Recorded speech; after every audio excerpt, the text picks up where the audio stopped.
Et bien moi KTP les amis, c'est Dark Magikarp, je suis très heureux de vous retrouver en cette fin d'année pour une vidéo un petit peu spéciale qui mêlera mes cadeaux d'anniversaire geek ainsi que les achats récents avant les grosses sorties de fin d'année, les cadeaux de Noël, etc. On s'est fait encore un petit peu plaisir. Alors en termes de cadeaux d'anniversaire, je vais vous montrer uniquement, bien évidemment, les cadeaux en rapport avec la pop culture et l'univers geek. Je ne vous présenterai pas les autres choses que j'ai eues, style vêtements, cartes cadeaux, etc. Et quelques petits achats que j'ai pu faire en promotion juste avant le confinement.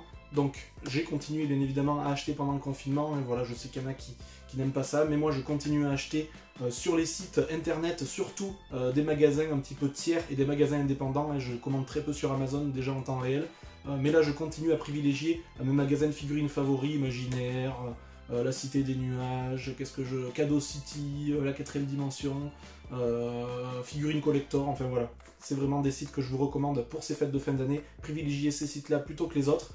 Mais trêve de bavardage, je vais vous présenter tout ça. Il y en aura pour tous les goûts. Il y aura du Disney, il y aura de la figurine, il y aura du steelbook, du Blu-ray. Ah non, il n'y aura pas de steelbook d'ailleurs, mais il y aura du Blu-ray et du film assez sympa. Il y aura un petit peu de jeux vidéo aussi.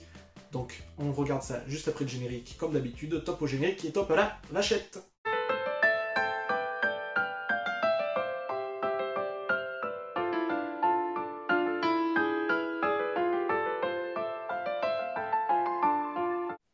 On va commencer avec les cadeaux d'anniversaire liés à la pop culture. Donc j'ai eu quelques petites choses assez sympathiques et assez variées en termes de pop culture pour mon anniversaire. J'ai eu aussi énormément de cartes cadeaux pour l'espace culturel, puisque c'est un de mes magasins favoris en termes de magasins physiques et que je peux trouver non loin de chez moi. J'ai tout d'abord eu un petit goodies qui fait plaisir, puisque j'aime beaucoup ces petits porte-clés Funko. Voilà la petite figurine de Viserion qui est mon dragon favori de Game of Thrones, voilà mon dragon préféré parmi les 3 acolytes de Daenerys, donc très content celui-ci. Alors je suis de moins en moins aficionados de Funko Pop classique entre guillemets, mais les petits porte-clés comme ceux-ci, je les utilise en règle générale, j'espère que vous aurez le focus. Je les utilise énormément pour mes clés de travail, pour mes clés de maison, de voiture, etc. Et j'aime bien les renouveler de temps en temps, donc très content d'avoir eu ce petit Viserion. J'espère que le focus se sera fait. J'ai du mal en général à bien le cadrer aussi, vous me l'avez dit de façon assez importante dans les commentaires, donc voilà, je m'efforce de vous le montrer correctement. Le petit Viserion qui fait plaisir. J'ai eu ensuite également une nouvelle Disney Tradition, et vous savez que je suis un grand fan des Disney Tradition depuis quelques temps, et que je vais m'orienter plutôt là-dessus, plutôt que sur les Funko Pop en termes d'univers Disney. Et j'ai eu celle à l'effigie de Simba et Nala, la fameuse scène que tout le monde connaît et qu'on ne présente plus, dans le premier opus bien évidemment de 1994. Bon, inutile de vous dire que je l'adore. Alors petit bémol, comme d'habitude, comme pour les autres que je vous avais montré la dernière fois, les motifs tribaux je pense, qui sont un petit peu trop marqués sur celle-ci. J'aime quand ils sont un petit peu plus en adéquation et de la même couleur que le personnage en lui-même. Là je trouve que c'est un tout petit peu trop marqué, notamment sur Simba, mais elle reste très correcte. Le fait qu'il ferme les yeux, je trouve que les têtes sont vraiment bien faites, la morphologie est bien retranscrite, l'effet de mouvement aussi, l'effet de tendresse, de douceur, je le trouve bien. Et j'aime beaucoup par contre les motifs d'Inshore sur le sol qui rappellent un petit peu la savane, les motifs ethniques, etc. Donc je l'aime beaucoup, celle-ci qui s'appelle je crois les âmes sauvages de la savane, puisqu'elles ont tous un nom un petit peu philosophique entre guillemets, mais je l'aime beaucoup, celle-ci elle te rendra fière dans les étagères Disney Tradition, et que je possède au nombre de 4 désormais, mais c'est les premières d'une longue lignée, je vous le promets. En 2021 il y aura énormément de figurines de ce genre.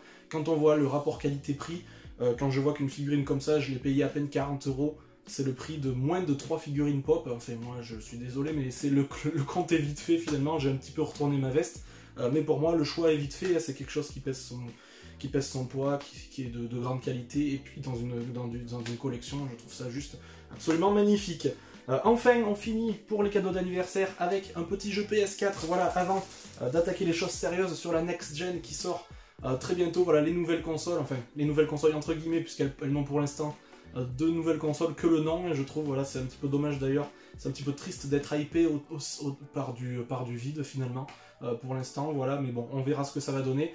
Mais avant d'acquérir la PS5 certainement, pour Noël, j'ai décidé de mettre dans ma liste d'anniversaire et d'acquérir finalement le petit Nexomon Extinction, un petit jeu ND des familles. Encore une fois, je vous pousse à creuser pour trouver ce genre d'opus qui est absolument exceptionnel. C'est un Pokémon-like, j'en suis à peu près à la moitié, c'est un jeu bon voilà, déjà qui vaut pas le prix d'un jeu AAA et comme on a assez régulièrement. C'est un jeu qui coûte autour de 30 €. C'est un jeu pour lequel la durée de vie est d'au moins 30 heures, donc c'est déjà exceptionnel. C'est magnifique, les jeux indés, c'est là où on a vraiment de la créativité, où on a de nouvelles bonnes idées. Je vous pousse à creuser, à ne pas rester sur les 5-6 grosses sorties de l'année, qui malheureusement en général sont décevantes de mon côté. Donc je ne peux que vous encourager à continuer à aller vers les jeux indépendants comme celui-ci, qui est vraiment exceptionnel, qui sera certainement le dernier jeu que je vais faire avant la sortie de la nouvelle génération de consoles. Donc content de l'avoir eu, celui-ci aussi. Un petit tour chez Noz juste avant le confinement également, c'est assez rare pour le signaler, mais j'ai été faire un petit tour chez Noz et j'ai trouvé une chose uniquement, et voilà, moi quand je vais chez Noz en général je ressors pas avec 15 choses, je prends uniquement ceux qui étaient déjà dans ma wishlist ou qui me faisaient envie, déjà presque à prix normal, et j'ai trouvé un film que je n'avais pas vu à l'époque, le film de Nicole Garcia, Le Mal de Pierre, avec Marion Cotillard notamment, avec Louis Garrel aussi, le fameux Louis Garrel qu'on aime beaucoup dans de nombreux films récents. Donc voilà, ce film que je n'ai toujours pas visionné, mais que j'avais voulu aller voir au cinéma à l'époque et que j'avais loupé. Donc ça devrait être du tout non, il n'y a pas énormément de risques sur ce genre de film, bien que certaines critiques ont un petit peu insisté sur la mollesse du scénario. Donc on verra ce que ça donne au prix de, je crois, 1,99 €. Donc ça mange pas de pain, ça fera plaisir de visionner ça et de l'ajouter aux films français récents vus sur ces dernières années. Et enfin j'ai profité d'une promotion à la Fnac, voilà, c'est la Fnac qui faisait cette promotion, je l'avais vue grâce aux différents réseaux sociaux.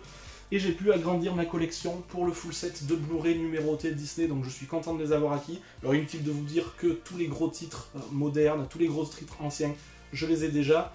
Il me manque uniquement maintenant les films un petit peu secondaires, voilà, que je vais prendre uniquement pour le full set. Je sais qu'il y en a qui comprennent pas spécialement, mais bon, c'est pas très grave. Donc j'en ai pris 6 puisque j'ai payé la modique somme de 50 € pour les 6, donc ça fait à peine 8 € le Blu-ray numéroté, ça vraiment ça défie toute concurrence, j'ai envie de dire. Pour commencer, j'ai pris le Lilo et Stitch 1, voilà, un des seuls grands classiques qui me manquait. Alors vous savez, je suis pas un immense fan moi de Lilo et Stitch, voilà, je vais peut-être me faire taper sur les doigts, mais le personnage de Stitch est assez sympathique bien évidemment, mais je trouve que c'est vraiment surcoté au niveau du scénario, etc. Donc le Lilo et Stitch 1 que j'ai pris quand même pour la collection, bien évidemment. J'ai pris le Bambi 2 qui est une catastrophe, et voilà, je l'ai vu à l'époque, c'est une catastrophe absolue, c'est mou et sans intérêt. Mais bon, je me devais de l'avoir dans la collection, et puis pour à peine 8 €, ça fait toujours plaisir d'avoir un classique Disney. Bambi 2 sorti aux alentours du début des années 2000. Le Frère des Ours 2 que je n'ai pas vu, donc je me passerai de vous donner mon avis là-dessus, bien que j'adore le Frère des Ours 1 et qui est pour moi graphiquement un des plus beaux Disney, voire le plus beau Disney à ce jour. Voilà, donc vous me direz ce que vous en pensez, mais pour moi graphiquement c'est le meilleur. J'espère que ça sera aussi bon là-dessus, même si j'y crois pas, puisque je pense que graphiquement on va avoir un downgrade assez important du fait que ce sont des films en général, les 2 et les 3, qui sont un petit peu plus bâclés. Ensuite, Les Indestructibles 2 que j'avais vu au cinéma, que j'avais trouvé mi-figue mi-raisin, très moyen. Et voilà, je suis pas un grand fan des Indestructibles, je préférais le 1 à la limite. Mais c'est pas une licence que je tiens dans mon cœur du tout. Mais Les Indestructibles 2, film sorti assez récemment, pour 8 € également, c'était assez sympa. Alors j'ai pris un film, voilà, celui-ci, je pense que c'est le pire Disney de tous les temps pour moi, le plus dangereux même. Il s'agit de Ralph 2.0, donc la suite des mondes de Ralph, voilà, qui fait un petit peu l'apologie des réseaux sociaux, de l'internet et de l'ère du numérique. Donc ça c'est catastrophique.